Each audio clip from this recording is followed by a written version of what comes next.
voir sa mamie avec son petit cousin. Et la mamie faisait pas des glaces, mais des crèmes. Il venait goûter chez la mamie. Il n'était pas un grand mangeur, mais il aimait ce qui était bon. C'était un fin gourmet. Voilà. Il a toujours eu très bon cœur. Il était très avancé, surtout pour parler, pour marcher. Ça a toujours été plein de vie, très minutieux, très rangé. J'ai toujours pensé que Denis, il était tombé dans une marmite, comme a fait dans la glace, comme a fait Obélix. Il est un peu épicurien, il aime les bonnes choses.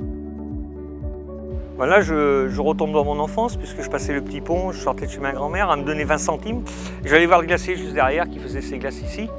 Et il avait un petit chariot, il les emmenait devant les écoles et il les emmenait à la gare Citram, l'écart, et je le retrouvais là. Et un jour, j'ai commencé, je devais avoir 6-7 ans, à couper des citrons avec lui. Il arrivait avec ses cajots de citrons, de fraises, et je lui donnais un coup de main. Et là, j'ai commencé à comprendre la gastronomie, de faire des bonnes choses, avec des bons produits, et puis il m'a donné le goût de la glace. Et quand on est enfant, le marchand de glace, c'est toujours le marchand de bonbons, c'est le clown, c'est celui qu'on adore, quoi.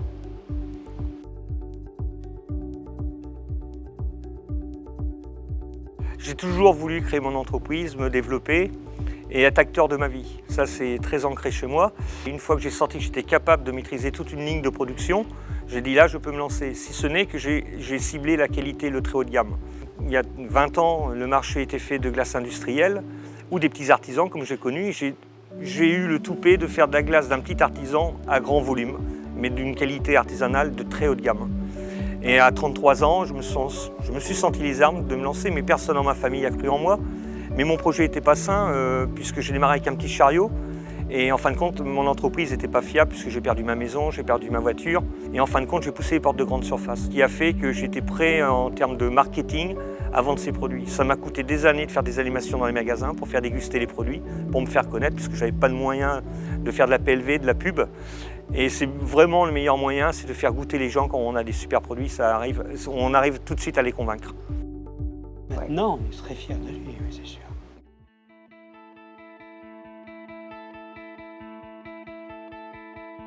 On procède pour avoir des bons produits, d'aller sur le terrain, d'aller goûter. On se fait approvisionner aussi de produits, on fait des dégustations. Après, c'est le palais qui va nous dire. Après, avec l'expérience, je sais ce que le produit va donner en glace. Ça, c'est l'expérience, puisqu'il va être dilué par le froid dans son goût. Si vous avez un produit très fort comme ça en goût, si on le refroidit, il va avoir un peu moins de goût. Donc là, c'est l'expérience, c'est le juste milieu, mais surtout de respecter le produit. Dès qu'on chauffe un produit, on dénature le produit. Donc c'est essayer de le chauffer le moins possible. Donc le sorbet, les fruits, on les pasteurise pas, mais ça c'est vraiment un savoir-faire de l'Angélis. La partie bûche va être sensiblement la même chose en pasteurisation. Par contre, après il y a deux grands métiers dans notre application, on a les glaces et les sorbets. Ils ne sont pas traités de la même manière en pasteurisation. Déjà d'une, le temps de pasteurisation est différent et la température de pasteurisation est différente. On doit homogénéiser le produit et on doit le faire redescendre en température. Donc ça, c'est deux outils qui viennent s'ajouter au process sorbet. Après, dans la conception, c'est la même chose. On sélectionne des matières premières très qualitatives, les meilleures. On va acheter du beurre accompli, du lait en région, enfin voilà, l'idée c'est ça. On mélange tout ça avec une recette bien définie. Donc pour les bûches, par exemple, on avait une bûche vanille caramel cette année, donc on a notre recette de vanille, notre recette de caramel. On a un temps de maturation de 24 heures. Et après, c'est la même chose que sur le traitement unique d'un sorbet. On envoie notre glace qui est en maturation jusqu'au fraiseur. Et après, on a le mélange des deux parfums avec les deux fraiseurs pour sortir la bûche de Noël en extrusion. Et la surgélation derrière, qui est un moment très important pour le glacier, parce qu'une mauvaise surgélation va entraîner des déviances organoleptiques qui ne sont pas du tout agréables en bouche. Mon père est un grand passionné par son métier. Il aime énormément ce qu'il fait chaque jour et transmettre son savoir-faire. Il a des valeurs humaines énormes et il a toujours su aider son prochain. Mon père transmet son savoir-faire tous les jours en allant dans la production pour bien aider ses employés en trouvant des nouvelles idées. Grâce à son équipe, avec la recherche et le développement. Il est très ouvert à l'écoute, ce qui permet d'approfondir tout sujet. C'est un vrai plaisir au quotidien de travailler des produits de qualité et qui ont les valeurs d'être sans gluten, sans conservateur, sans colorant. On est dans un produit très puriste. Mon père nous a toujours transmis avec ma sœur la mémoire du goût.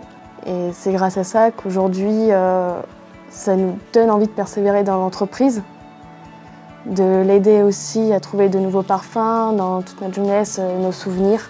Et je pense que c'est ce qui nous donne envie de continuer avec l'Angélis et que c'est une belle aventure familiale.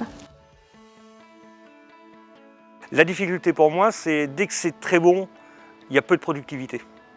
Dès qu'on produit en grand volume, la qualité n'est plus la même et on dilue encore le goût. Donc c'est la sélection des produits qui va être très difficile.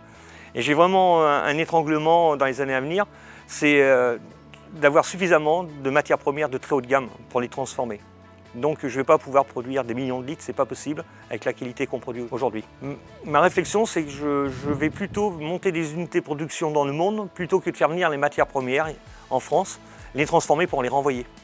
L'idée, c'est plutôt de monter des unités de production par continent pour pouvoir prendre les produits le plus vite possible, le transformer le plus vite possible pour garder toute sa quintessence. Ma plus grande satisfaction, c'est la vanille. Parce que pour moi, c'est la plus difficile à travailler. Une vanille, on infuse 3 minutes de plus, 5 degrés de plus, on ne sort plus la même chose, quoi. Donc c'est vraiment, comme les pâtissiers, c'est vraiment au gramme près, et à la seconde près. Donc ça, c'est très difficile à maîtriser. Bonjour, Thierry Vera, restaurant La Ribaudière à Bourg-Charentes. Donc avec Denis, on s'était mis au challenge de présenter une glace ou un sorbet pour vraiment mettre une mise en avant. Donc on a créé ce fameux Mont Blanc, donc on va retrouver donc de la crème de marron, de la glace yaourt et de la mandarine. Donc avec notre chef pâtissier Alexandre Blé, il nous a aujourd'hui mis en avant cette glace yaourt et l'a scénarisée sur un petit promontoire. Donc pour vraiment qu'elle ressorte du dessert, qui est un dessert assez graphique et surtout un dessert qui devrait plaire à tout le monde. Donc l'association du marron, de la mandarine et de la glace yaourt. On a cette chance d'avoir, je pense, le meilleur glacier de France qui est à proximité. Et ce qui est bien, c'est qu'avec Didier Lavaux, on peut se permettre d'aller chercher des parfums insolites. Il y a vraiment un échange, un partenariat et on ne se donne pas de limites dans la création et dans le goût, donc ça va nous laisser présager de quelques belles années encore de découverte et de collaboration, je l'espère. J'aurais jamais imaginé que j'aurais pu diriger une entreprise, une unité de production, faire le marketing, aller sur le terrain vendre des produits, gérer une entreprise. J'ai appris que par des erreurs que j'ai faites. Ce que j'ai réussi à faire, mais avec mes équipes, je n'ai pas été tout seul. Il y a des gens qui m'ont tendu la main. Enfin, on ne réussit pas tout seul, c'est pas possible. Cette réussite, elle est commune à beaucoup de gens, à mes clients, à mes fournisseurs, à mes employés. C'est toute une équipe qui travaille voilà, pour donner le meilleur aux consommateurs. De dire qu'on a le meilleur produit du monde, je pense que c'est pas le truc. Il faut faire goûter pour pouvoir dire « Ah ouais, ça c'est vraiment un très grand produit ». Et j'essaye toujours que la glace va raconter une histoire aux gens. L'histoire, je la connais, eux ils ne la connaissent pas, mais ils disent à la fin « Waouh, qu'est-ce que c'est bon ».